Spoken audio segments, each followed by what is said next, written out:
Me da mucho gusto saludarles. Seguimos nuevamente en el Evangelio de Marcos, detrás de Jesús, viendo su ministerio, cómo él lo desarrollaba y prácticamente siguiendo sus huellas a la luz de lo que Marcos, el evangelista, nos narra. Hoy nos encontramos en el capítulo 12, versículos del 13 al 17. Lo leeremos y luego vamos a ir viendo algunos detalles, que es donde vamos a extraer la enseñanza o algunas enseñanzas de este pasaje. Dice así el versículo 13 en adelante: y le enviaron algunos de los fariseos y de los herodianos, para que les sorprendiesen en alguna palabra. Viniendo ellos le dijeron: Maestro, sabemos que eres hombre veraz y que no te cuidas de nadie, porque no miras la apariencia de los hombres, sino que con verdad enseñas el camino de Dios. Y le preguntan: ¿es lícito dar tributo a César o no? ¿Daremos o no daremos? Le preguntan. Mas Jesús, percibiendo la hipocresía de ellos, les dijo: ¿por qué me tentáis? A ver, traedme la moneda para que la vea. Ellos se la trajeron y les dijo: ¿de quién es esta imagen y la inscripción? Ellos le dijeron: de César. Respondiendo Jesús les dijo: bueno, dad al César lo que es de César, y a Dios lo que es de Dios. Y se maravillaron de él. Hasta ahí el pasaje. Bueno, en esta ocasión, hermanos, como ya lo dijimos en otros estudios, nos encontramos a días del tremendo desenlace en la cruz. El ambiente era hostil. El Señor se hallaba rodeado de la maldad y de las maquinaciones de sus enemigos, que buscaban por todos los medios la forma de desacreditarle ante el pueblo y destruirle.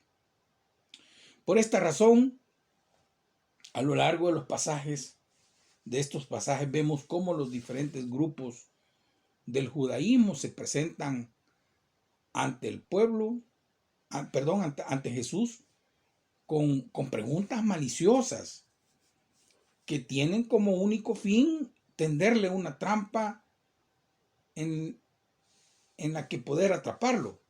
Al leer el texto, hermanos, vemos que es fácil ver las malas intenciones que ellos tenían. Sin embargo, a pesar de todo eso, la figura de Jesús iba en aumento.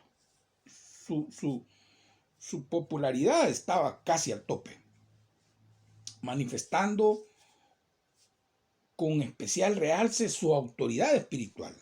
Recordemos la sesión anterior, que era el tema de la autoridad. Y hoy vemos la autoridad, la relación en relación a la autoridad política o de gobierno.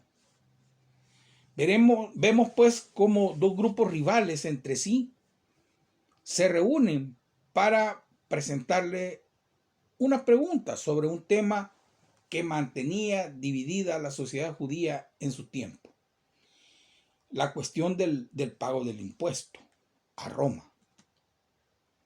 Sin duda su propósito era enfrentarlo con las multitudes o con el poder político de Roma, pero el Señor no solo salió airoso de la situación, sino que aprovechó la ocasión para continuar su enseñanza sobre el tema de la autoridad, porque él estaba enseñando acerca de la autoridad.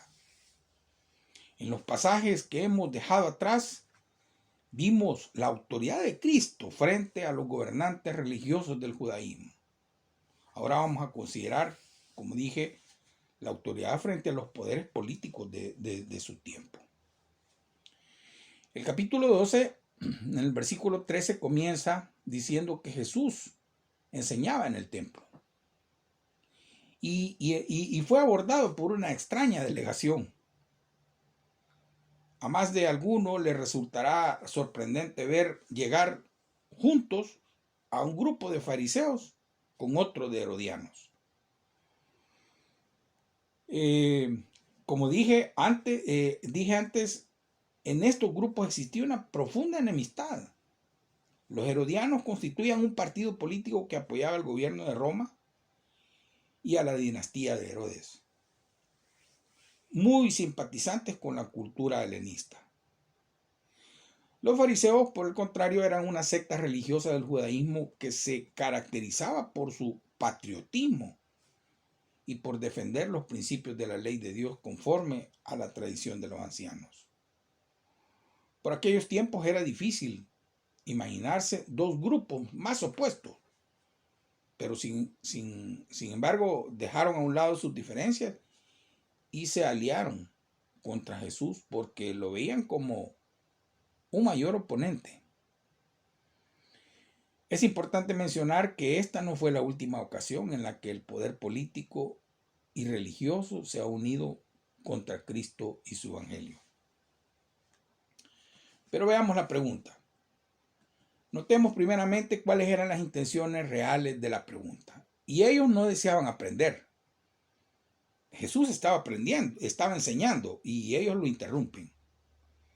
Tampoco tenían el deseo genuino de resolver alguna cuestión ética o moral que les preocupaba al respecto. De hecho, a pesar del lenguaje que emplearon en su planteamiento, ninguno de ellos aceptaba la autoridad espiritual de Jesús, ni estaba dispuesto a seguir sus instrucciones. Queda claro, hermanos, que tenían otras intenciones y que su propósito era tenderle una trampa, inducirle a decir algo que pudiese emplear más tarde, que se pueda usar en su contra. Y el Señor Jesús percibió esa maldad e hipocresía en sus opositores. Antes de presentar su pregunta, hicieron varias afirmaciones acerca de la forma de enseñar de Jesús, que eran ciertas y que siguen siendo un modelo a seguir por todos nosotros. Le dicen: Maestro, sabemos que eres un hombre veraz, que con verdad enseñas el camino de Dios. Bueno, le reconocían como un maestro que enseñaba el camino con verdad. Luego le dicen que no te cuidas de nadie. O sea que admitían también que no se dejaba sobornar por nadie, no le debía favores a nadie, sino que era fiel a Dios en su enseñanza, no acomodando su mensaje a lo que agradaba a la gente. Es decir, era independiente en su juicio y solo actuaba en conciencia ante Dios, sin que influyeran en su enseñanza lo que pensaran sus amigos o sus enemigos. Nada de eso. Le dicen también: no mira la apariencia de los hombres. Sí, eso es bien evidente, hermanos. Siempre enseñaba lo mismo, sin importarle con quién hablara.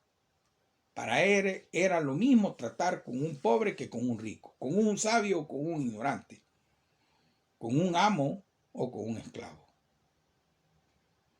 Sin embargo, en los labios de aquellos hombres, estas verdades se convertían en una adulación hipócrita.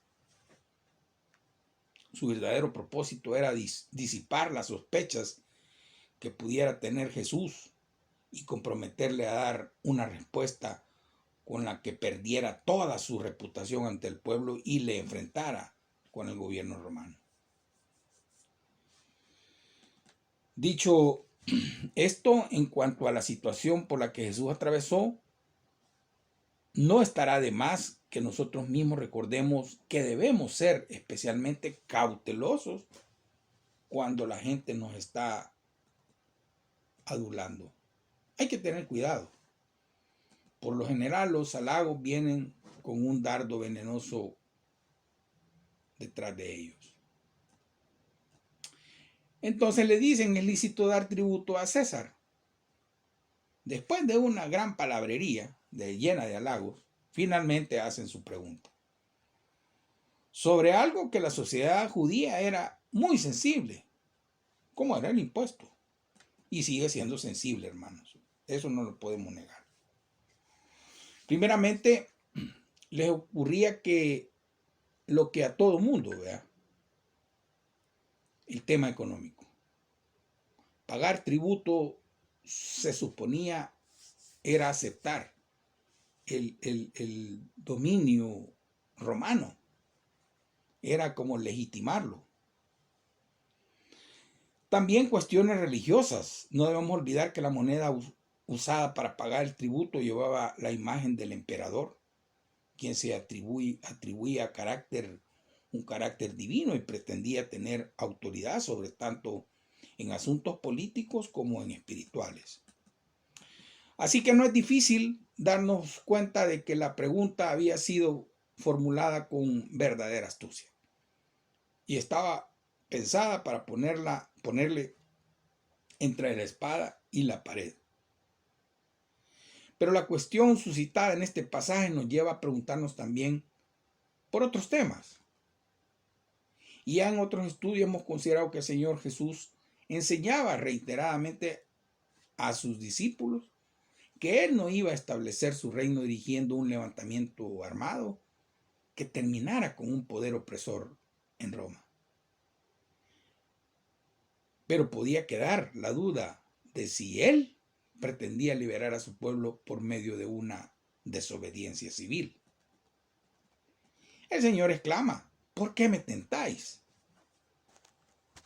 Y es que el Señor se da cuenta del dilema en que querían meterlo. Pero no por eso eludió la pregunta. Antes de contestarles, pidió que le prestaran una moneda.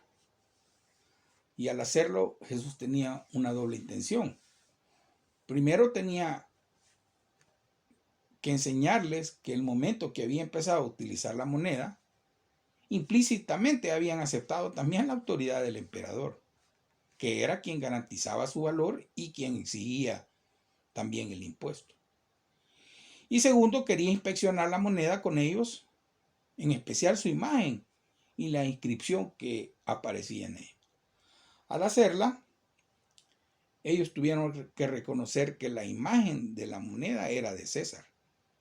Concretamente, en una de sus caras se podía leer Tiberio César, hijo del divino Augusto. Y en la otra cara decía Máximo Pontífice. Estas monedas se usaban para promover el culto al emperador. Pero aunque muchos judíos se mostraban muy rígidos en sus normas espirituales, cuando les interesaba, no dudaban en hacer serias excepciones. Aquí aprendemos, hermanos, que Cristo no estaba llamando a sus seguidores a dar pasos políticos, como muchas veces nos hemos equivocado. Él no quería derrocar un gobierno. La estrategia de él era diferente. Y aunque este César fuera cruel, corrupto, vemos pues de que eso sigue siendo igual. Encontramos gobernantes iguales o peores. Es una comprensión errónea de los métodos y estrategias del Mesías suponer que la fe en él había de llevar a sus seguidores a intentar restaurar la antigua idea de Israel como un estado teocrático, por medio de los programas de desobediencia civil o una guerra abierta contra los imperialistas gentiles. Cuando vamos más adelante en el Evangelio en las cartas paulinas, encontramos que les escribe a los romanos en el capítulo 13, dice: sométase toda persona a las autoridades superiores. Usted puede leer del versículo 1 al 7, donde vamos confirmando y vemos confirmado por las enseñanzas que encontramos en otras partes del Nuevo Testamento con respecto a las autoridades. Pedro, en su primera carta, en el capítulo 2, versículo 13, dice: por causa del Señor, someteos a toda institución humana, ya sea al rey como superior, ya a los gobernantes, como por él enviados para Cristo, de los malhechores y alabanza de los que hacen bien. De estos textos se desprende claramente que el gobierno secular ha sido ordenado por Dios y por lo tanto todo creyente tiene el deber de sujetarse a él. No olvidemos que el gobernante al que se refería Pedro era Nerón, uno de los emperadores romanos más depravados, degenerados e inmorales de toda la historia. El Estado ha sido ordenado por Dios, y eso ya lo hemos oído en muchas ocasiones, ha sido enseñado. Puesto que si no hubiesen leyes, imagínense, esto sería un caos, algo peor. Esto no quiere decir que la forma de gobierno goce, o que los gobiernos actuales o de aquella época gocen del total beneplácito de Dios, ni que sea la solución definitiva para este mundo. No es así, por muchas promesas que hagan. Tenemos que admitir, hermanos, por otra parte, que es un mal menor en un mundo caído, hasta que el Señor venga a reinar. Por esta razón, todos los seguidores de Jesús, todos los cristianos, deberíamos ser ciudadanos ejemplares. Otra de las exhortaciones que recibimos en el Nuevo Testamento tiene que ver con nuestra colaboración con las autoridades, por medio de nuestras oraciones. Cuando Pablo le escribe a uno de sus pastores, dice: exhorto ante todo a que se hagan rogativas, oraciones, peticiones y acciones de gracias por todos los hombres, por los reyes y por todos los que están en eminencia, para que vivamos quieta y reposadamente en toda piedad y honestidad. Esa era la recomendación de Pablo. La sujeción a los gobernantes implica, hermanos, también el pago de los impuestos. En cierta ocasión a Jesús le cobraron impuestos. Y eso lo tiene registrado el evangelista Mateo en el capítulo 17. Y él pagó. Vea, es importante decir esto, que el Señor Jesús pagó los impuestos. Ahora bien, cualquiera diría que él, como hijo y heredero de todo, no tendría el deber de pagar. Sin embargo, lo hizo. Lo hizo, el Señor lo hizo.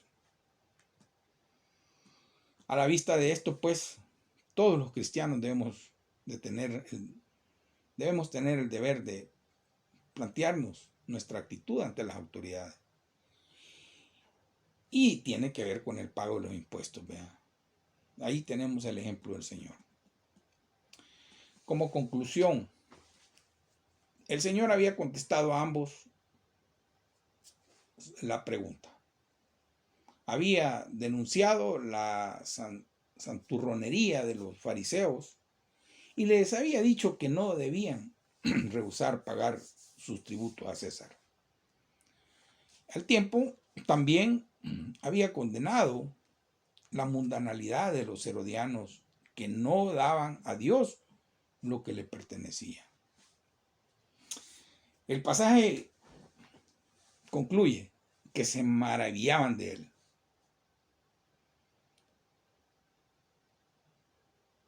No quiere decir que ellos estuvieran dispuestos a seguir la ruta marcada por su enseñanza.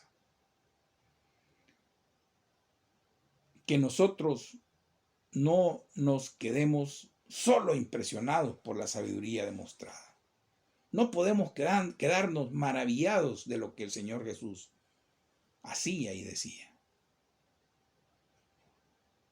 sino que la idea es poner por obra, actuar lo que Él nos enseña. Y vea que el mismo Hijo de Dios, Jesús, pagando impuestos. Eso es solamente un aspecto de la vida con respecto a nuestras autoridades, con respecto a los que administran los bienes públicos. Como seguidores de Jesús, en esta ocasión se nos demanda ser ejemplos también en esa parte. Nos encontramos el próximo lunes, si el Señor lo permite, y que tenga una bendecida semana.